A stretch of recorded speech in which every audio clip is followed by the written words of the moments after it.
Brand new street and brand new me. Side by friends I need. Don't you tell me that you're in town, I already know. Couple days ago. Hey, now that our names are written in stone, let's be honest, sounds like home. Still I'm here alone and I'm calling your phone. I wish I could wipe my own memory out. I wish I could dream about somebody else. I wish I could talk when the silence so loud.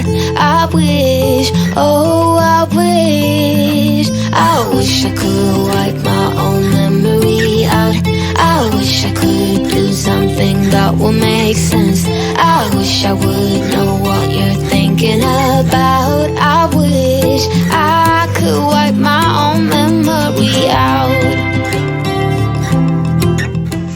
Hello everyone! Welcome back again to my channel. Ito pa rin yung host ni Miss Piggy Farm Channel. Welcome back! Yes, napaka-excited yung araw po natin mga kapigi kasi may new baby piglets na naman po tayo.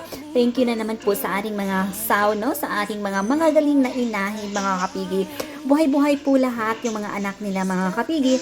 So this time, ito yung mga target po natin sa July at August. Yan! So nasa 70 heads po yung piglets natin this time mga kapigi. Napaka-blessing po talaga mga kapigi, no? Kasi buhay po sila lahat.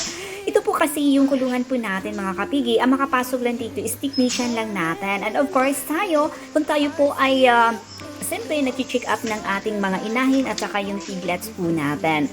Yun ang sinasabi ko mga kapigi sa aking fast videos ay dapat nakaseparate talaga yung inahin po natin kaysa fatteners po natin. Kasi yung fatteners po natin, kailangan naka-open yon. Pag dito naman sa ating sow ay exclusive lang na sila lang talaga. So ito mga kapigi, ang lusog na po sila. 10 days na po, kumakain na po sila. So yun muna ang ating update ngayon mga kapigi sa ating piglets. See you for the next vlog. Ito pa rin ang yung host, si Miss Piggy Farm Channel. See you for the next vlog again.